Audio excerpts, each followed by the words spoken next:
Kind of the heap of options are sometimes a little overwhelming. How they should modify their skill. I know that the modifiers change. Right. But like some of their skills. Are you having trouble with the scale? Is that the issue? Like figuring out where the DC should be for various levels of characters? Yeah, just kind of really get the solid basis of where DC should be on things and then how players should approach some things, like a lot of the skill checks. Right. Right. Okay. Go ahead. Sorry, I just wanted to add to that. Like also in the book, there's all the skills, and then there's like descriptions for what every skill does. There's Right. like acrobatics. That's like if they jump out of a plane, these are the rules. And if they try to jump across a building, these are the rules. And past like my second game, I tried to use that, and then I just said forget it. Yeah, and you started winging it, right? I just made it up. Yeah, I don't. exactly. I don't need all those rules. Yeah. So. If you need them, as they were, and as cool it was reading all that, it's so difficult in play to actually put any of that into use. We agree. We wound up wound up realizing the same thing when we were running the game. So part of this is a density issue. It's what we were talking about before. By the way, we're now in that Spycraft third phase. So basically the way this is going to work is we're just going to make this a roundtable.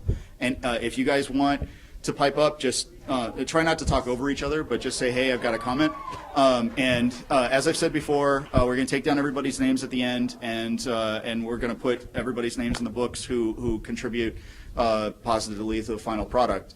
And at this point, if you'd rather not actually be submitting ideas to the company, then please don't comment. You're welcome to watch, but we're trying to keep this as open and flowing as possible because we want everybody to be able to throw their ideas out into the pot. So on your comment, the interesting thing about the skill system is that the skill system is actually static, where the rest of the game isn't. So your characters level, NPCs level, many individual parts of the game level. If you're in Fantasy Craft, treasure levels, and a lot of. And we did play with DCs that leveled in the living game, but that wasn't received all that well. People had a really hard time understanding why, for instance, the DC to break through a door with the electronics would change because the characters were higher level. And so we scaled that back when we did Fantasy Craft, and now you have static DCs. And have you looked at Fantasy Craft yet? Not really. Okay. Fantasy Craft might actually be a little bit more to your liking, because it's more, if you're attempting to break through a wooden door with just say for a strength check, an athletics check to break down a door. If the door is secured lightly, it would only be DC 15. Or something, just pulling numbers out of air, and if it were blockaded with tons of heavy bricks or something, that might be 25. Those numbers aren't going to change, and so for you as the GM, it becomes less about gauging the players than gauging the situation, and the players will just overcome situations as they get higher, which is really kind of the cornerstone of D20 since. In some ways, it's the cornerstone of role playing. I think people expect to gradually beat the odds, and I think that when we did Fantasy Craft and the Mastercraft engine, which is sort of the kind of new thing that we're building towards with Spycraft Third, I think you'll see a little bit more of that. That people do you eventually beat the curve. It's not a flat, you're here, and so the numbers just change. Now some things still scale, like enemies scale, because it only makes sense, right? As you go up, you start to fight bigger bads, and so those have to level. But a lot of the system, you're eventually going to start creeping up on. And to answer your question, have you looked at Fantasy Craft yet? Okay, take a look at it. It's at the booth. If you're not a fantasy player, then don't worry about purchasing or anything. We'd appreciate it if you did. But it's a great example of what we're shooting for with Spycraft Third. The athletics check is 3/4 of a page. The skills are a good way of an example of how we're shooting for Spycraft Third. Yeah. I think Fantasy Craft is still a very big. It's a 400-page book. Yeah, Spycraft will be smaller. Yeah. Or third edition will be smaller. Yes. Yeah. So carry on. Good. That was my point. Look at those. They're It's much more. There's a whole sidebar on mixing and matching skills. That where we go out of our way to say, well, in certain circumstances, you're going to want to use charisma with intimidate, but sometimes you want to use strength, which is actually sort of a throwback to what we did with second edition. But we're not actually putting all of those checks in as hard-coded checks.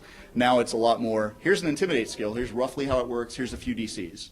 And here's a whole bunch of guidance about how to actually use that in play. which I think will work better for a lot of people. So, okay, Spycraft Third. Anything else? One of the problems I had when I was introducing Spycraft to my groups of players was the gear system. It was really hard for them to wrap their heads around. What do you mean I don't get to keep it? What do you mean I have to go through all of this now? That's a spectacular question. It's one of the ones we wanted to cover here. So what I want to do now is go around the room. Anybody who wants to comment, I'd like to find out what gearing system would be your ideal. If in a perfect world, how would it work? In a not so perfect world, in a world that you can imagine in about 1 minute. Include multiple gearing up styles. Well, okay. So obviously, most players are used to a system where I manage my own cash. I'm going to buy this. I'm going to buy that. Those types of things. And yeah, one of the drawbacks behind something like that is players micromanage their characters way better than how actual people would in real life. So some interesting ways to deal with that is some sort of lifestyle costs or things like that, something to detract that money or things like that. Because let's face it, when we design missions or things like that, especially if we're dealing with espionage or even just mercenary crews, they typically want to know, well, what's the payout? Is this worth it to me? Right.